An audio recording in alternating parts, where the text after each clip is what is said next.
La infidelidad no es un invento moderno ni un fenómeno aislado.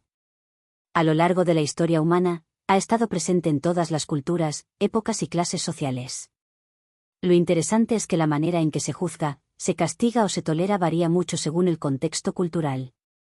En la antigua Mesopotamia, por ejemplo, las leyes castigaban con dureza a la mujer adúltera, mientras que la infidelidad masculina era vista como un hecho casi inevitable.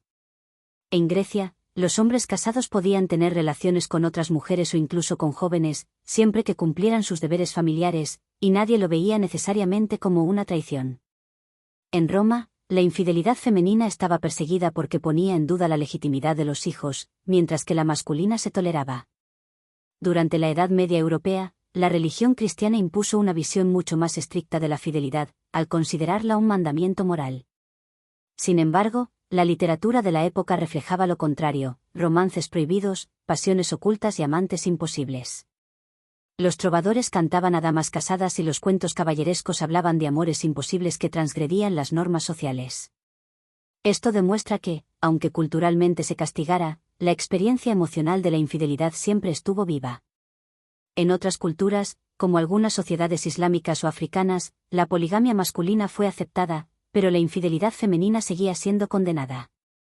Y si miramos al presente, veremos que la situación sigue siendo ambigua. La infidelidad se condena socialmente, pero al mismo tiempo aparece normalizada en películas, series, canciones y redes sociales. La contradicción sigue viva: la idealizamos como algo prohibido y emocionante, y a la vez la repudiamos cuando nos afecta directamente. Desde un punto de vista biológico, la fidelidad también tiene su historia. Los antropólogos han debatido durante décadas si los humanos somos naturalmente monógamos o polígamos.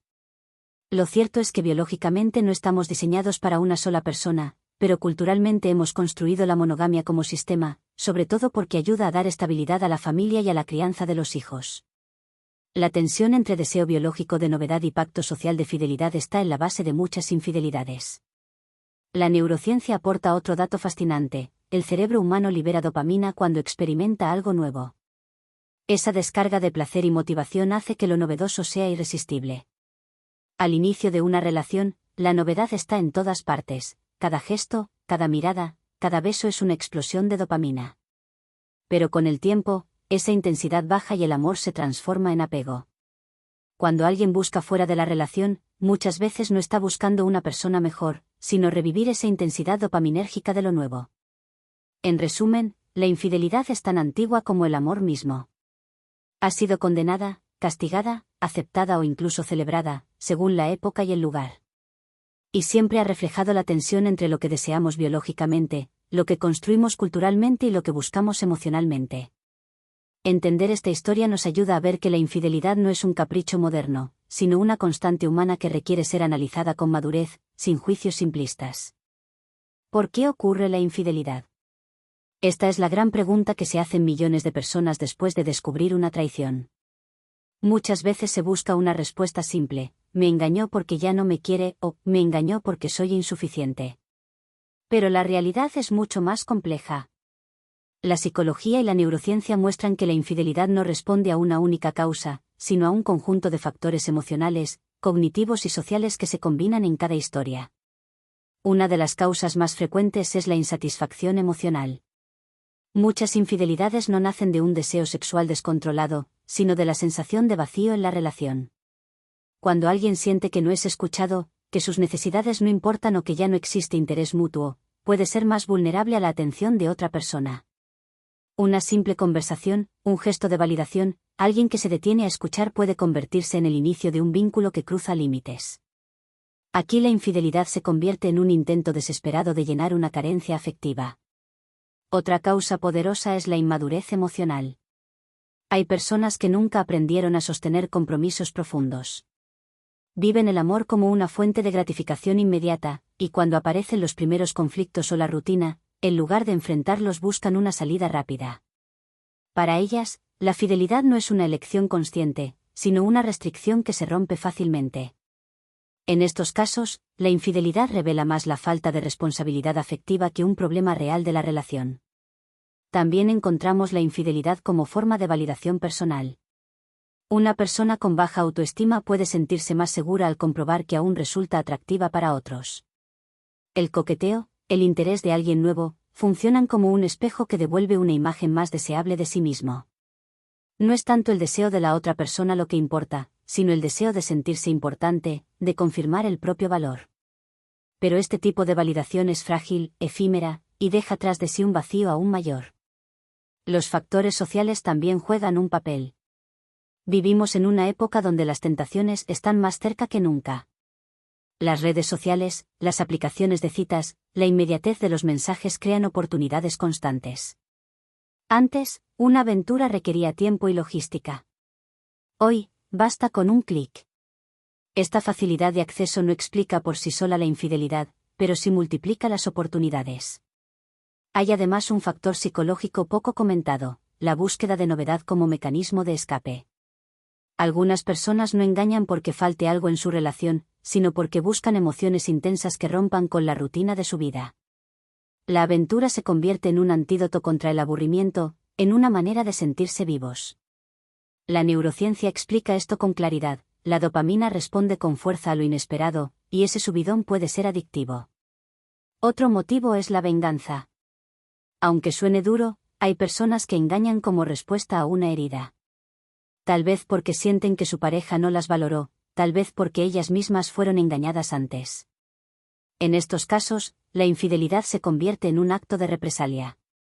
El problema es que lejos de sanar la herida, la profundiza.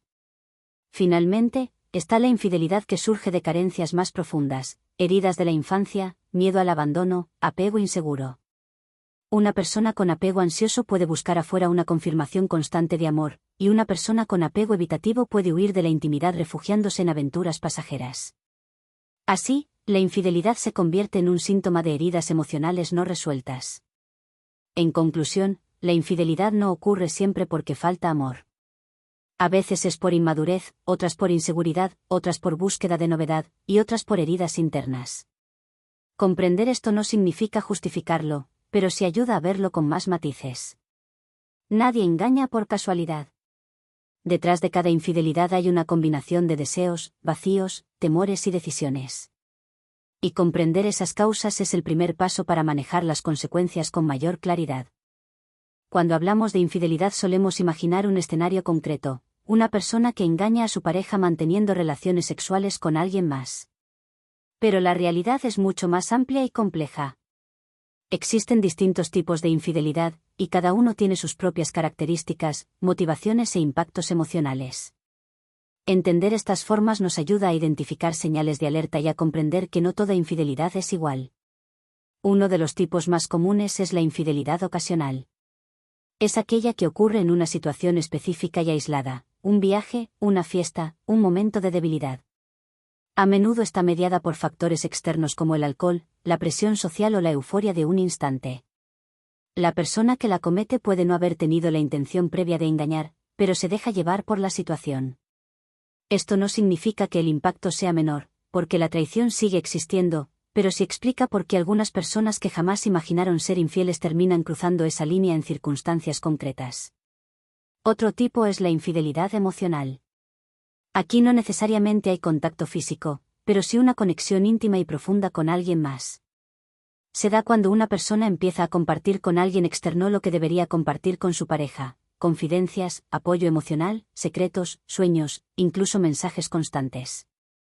Poco a poco, esa relación paralela se convierte en un refugio emocional. Para muchas personas, la infidelidad emocional duele más que la física, porque supone perder la exclusividad de la intimidad afectiva. La infidelidad sistemática es diferente. Aquí no se trata de un momento aislado, sino de un patrón de conducta. La persona mantiene aventuras de forma repetida, con distintas personas o con la misma, como un estilo de vida paralelo. En estos casos, el engaño está normalizado, y lo que está en juego no es un error puntual, sino una dinámica que puede ser muy difícil de romper. Existe también la infidelidad de venganza. Ocurre cuando alguien engaña como respuesta a una herida previa, tal vez porque se sintió despreciado, ignorado o incluso porque su pareja fue infiel antes. En lugar de expresar el dolor o de tomar una decisión de separación, la persona recurre a la traición como forma de castigo. El problema es que esta infidelidad rara vez repara algo, al contrario, genera un círculo de resentimiento que destruye aún más la relación.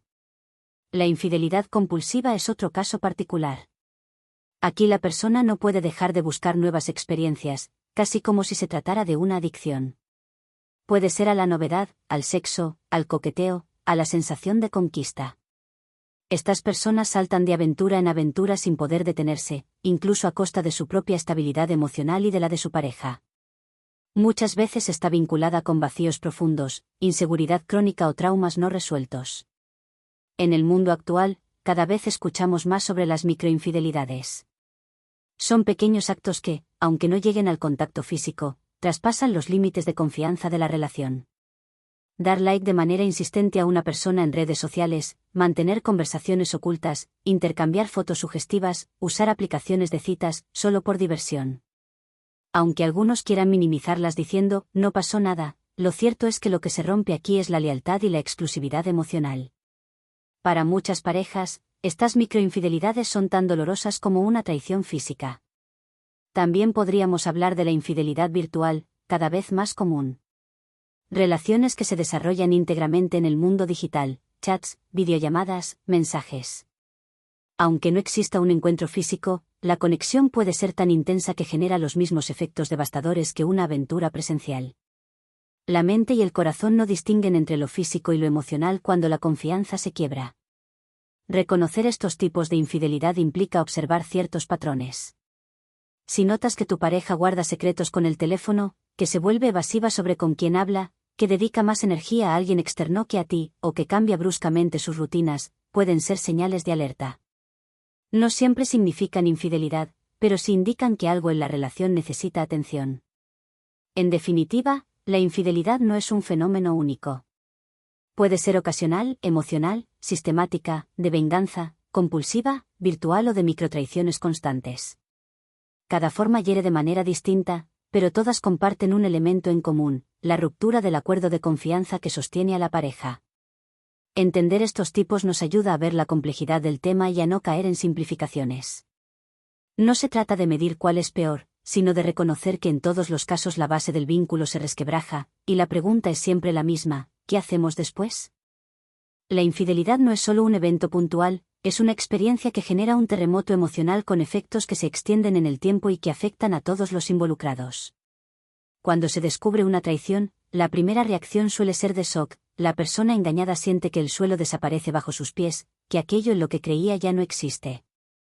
Es un golpe a la confianza, a la autoestima y a la seguridad psicológica que sostenía la relación. Para la persona engañada, el impacto es devastador. El descubrimiento de la infidelidad produce una mezcla de rabia, tristeza, incredulidad y humillación. De repente surgen preguntas dolorosas: ¿qué hice mal? ¿Desde cuándo ocurre esto? ¿Quién es la otra persona? ¿Qué tiene que yo no tenga? Estas preguntas pueden volverse obsesivas, repetirse una y otra vez en la mente, como si el cerebro intentara encontrar una explicación que nunca llega del todo. Muchas personas que han pasado por esta experiencia describen síntomas similares a los del trastorno de estrés postraumático: recuerdos intrusivos, imágenes mentales incontrolables, hipervigilancia, insomnio. Es común que revisen compulsivamente el teléfono, las redes sociales, los horarios de la pareja, buscando pistas que les den una sensación de control. La infidelidad hiere el corazón, pero también altera profundamente la mente. El dolor no se debe únicamente al acto de la traición en sí, sino a la ruptura del pacto invisible que sostenía la relación. Una pareja puede tener discusiones, diferencias, crisis, pero mientras exista confianza, la base permanece. La infidelidad rompe esa base de manera abrupta. Es como si se derrumbara una casa construida durante años de convivencia y complicidad. La sensación de pérdida no es solo de la persona amada, sino de la propia historia compartida, que de pronto se ve contaminada por la mentira. El impacto también se manifiesta en la autoestima. Muchas personas engañadas se sienten insuficientes, creen que no valen lo suficiente, se comparan constantemente con la tercera persona involucrada. Este golpe a la autopercepción puede durar mucho tiempo y condicionar futuras relaciones, porque el miedo a volver a ser engañado queda grabado en la memoria emocional. Pero no solo sufre la persona engañada. La persona infiel también atraviesa un proceso complejo, aunque diferente. Puede experimentar culpa, vergüenza, miedo a perder la relación, angustia por el daño causado. En algunos casos aparece la disonancia cognitiva, la contradicción interna entre amo a mi pareja y la he traicionado. Este choque genera un malestar profundo, porque obliga a enfrentarse a la propia incoherencia. Algunos intentan justificarse, otros niegan lo ocurrido, otros viven atrapados en la ansiedad de ser descubiertos. Incluso cuando la infidelidad se confiesa, el peso de la culpa puede convertirse en una carga difícil de manejar. El impacto se amplifica cuando hay hijos. Aunque los padres intenten ocultar la situación, los niños perciben las tensiones, las discusiones, los silencios. Crecer en un ambiente cargado de resentimiento y desconfianza afecta su seguridad emocional. Pueden desarrollar miedo al abandono, problemas de autoestima o una visión distorsionada del amor y de las relaciones. En muchos casos, los hijos no solo sufren la ruptura de la pareja, sino que también cargan con la confusión de no entender qué está ocurriendo. La infidelidad, por tanto, no es un asunto privado, es un fenómeno que sacude a todo el sistema familiar. También hay un impacto en la pareja como sistema. Después de la traición, la dinámica cambia radicalmente. Puede aparecer un ciclo de reproches, discusiones interminables, revisiones constantes. O, en el extremo opuesto, puede instalarse el silencio, el distanciamiento, la desconexión emocional. Algunas parejas entran en una lucha de poder, la persona herida exige control y explicaciones constantes, mientras que la persona infiel se siente vigilada y agobiada. Este círculo puede hacer que la relación se vuelva insostenible si no se maneja con cuidado. Es importante señalar que el impacto de la infidelidad no desaparece con el tiempo por sí solo. Aunque el paso de los meses suavice las emociones, la herida puede seguir abierta si no se trabaja activamente. A menudo, años después, un comentario, una película, una sospecha puede reactivar el dolor. La confianza, una vez rota, no vuelve a ser la misma si no se reconstruye con esfuerzo consciente. En conclusión, la infidelidad afecta a todos los niveles, individual, emocional, familiar y relacional. La persona engañada vive un trauma que golpea su autoestima y su confianza en el mundo. La persona infiel se enfrenta a su culpa y a su incoherencia. Los hijos sufren las consecuencias invisibles de un hogar fracturado. Y la pareja en su conjunto se ve obligada a redefinir sus bases o a aceptar la ruptura. El impacto de la infidelidad es tan profundo que nunca debe subestimarse. Reconocerlo es el primer paso para decidir qué hacer a continuación, si luchar por reconstruir o si elegir el camino de la separación. La gran pregunta que queda después de descubrir una infidelidad es, ¿y ahora qué? ¿Se puede perdonar, o es el final definitivo? Esta duda atormenta a quienes han sido traicionados, porque el corazón muchas veces sigue sintiendo amor, pero la mente no deja de recordar la herida. La psicología de las relaciones ofrece algunas claves para entender qué significa perdonar y qué pasos pueden ayudar a manejar la situación, aunque no hay fórmulas mágicas ni respuestas absolutas. Lo primero que hay que entender es que el perdón no es lo mismo que el olvido. Perdonar no significa borrar lo ocurrido ni hacer de cuenta que nada pasó. Perdonar es decidir conscientemente si quieres darle a la relación una segunda oportunidad, y si puedes vivir con la memoria de lo ocurrido sin que te destruya por dentro. Para que exista un perdón real, debe haber arrepentimiento sincero de la persona infiel, no excusas ni justificaciones. Solo cuando quien traicionó asume su responsabilidad y está dispuesto a cambiar, el camino de la reconstrucción se vuelve posible. El primer paso para manejar la infidelidad es darse tiempo. En el momento del descubrimiento, las emociones son tan intensas que es imposible tomar decisiones claras. Algunas personas terminan la relación de inmediato, otras deciden continuar, pero lo recomendable es no precipitarse. Date permiso para sentir rabia, tristeza, confusión. Reconoce que estás en un proceso de duelo, porque una parte de la relación tal como la conocías ha muerto. El segundo paso es la comunicación honesta. Si decides intentar seguir, deben hablar. No se trata de un interrogatorio interminable, pero sí de una conversación clara y sin secretos. Quien fue infiel debe responder preguntas incómodas, debe mostrar transparencia y disposición. Ocultar información solo prolonga la desconfianza. Y quien fue herido necesita expresar su dolor, decir cómo se siente, ser escuchado sin defensas ni reproches cruzados. El tercer paso es crear nuevos acuerdos. La infidelidad ocurre en un contexto, y aunque no justifica la traición, sí muestra que había aspectos de la relación que necesitaban atención. Es necesario replantear los límites, hablar de necesidades emocionales, revisar rutinas, recuperar espacios de intimidad. A veces, la infidelidad se convierte en una llamada de atención para reconstruir lo que estaba descuidado. Si ambos están comprometidos, la relación puede renacer con bases más firmes. El cuarto paso es la reconstrucción de la confianza, y aquí es donde la mayoría de las parejas fracasan. La confianza no se recupera con palabras, sino con actos consistentes a lo largo del tiempo. Esto implica transparencia total, compartir información, aceptar que habrá desconfianza al inicio, ser paciente con las dudas. La persona infiel debe demostrar con hechos que está comprometida con el cambio, y la persona herida debe estar dispuesta a poco soltar el control excesivo. Es un proceso largo, que puede tardar meses o incluso años. El quinto paso es decidir si realmente vale la pena continuar. Hay parejas que logran salir fortalecidas después de una infidelidad, pero otras descubren que el dolor es demasiado grande o que no existe un compromiso genuino para cambiar. Terminar no es un fracaso, es una elección de cuidado propio. A veces, soltar es la forma más digna de sanar. En cualquiera de los dos caminos, ya sea reconstruir o terminar, es fundamental trabajar en uno mismo. La persona engañada debe recuperar su autoestima, sanar sus heridas, recordar que la infidelidad no fue culpa suya. La persona infiel debe enfrentarse a sus carencias, a su falta de responsabilidad, y aprender a manejar mejor sus emociones y decisiones. La terapia individual o de pareja puede ser un apoyo invaluable en este proceso.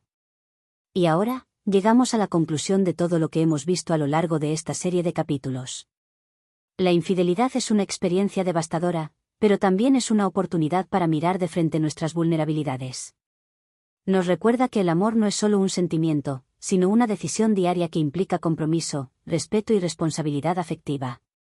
Ser fiel no significa no sentir atracción por otros, significa elegir a la persona con la que estás, una y otra vez, incluso en los momentos difíciles. La infidelidad puede destruir, pero también puede transformar. Puede marcar el final de una historia o el inicio de una nueva etapa con bases más firmes. Lo importante es no quedarse atrapado en la culpa ni en el resentimiento. Si decides continuar, que sea con compromiso real de ambos. Si decides terminar, que sea con la certeza de que mereces un amor honesto. En cualquier caso, recuerda que tu valor no depende de la traición de otro, sino de la capacidad que tienes de reconstruirte y de elegir qué vida quieres vivir.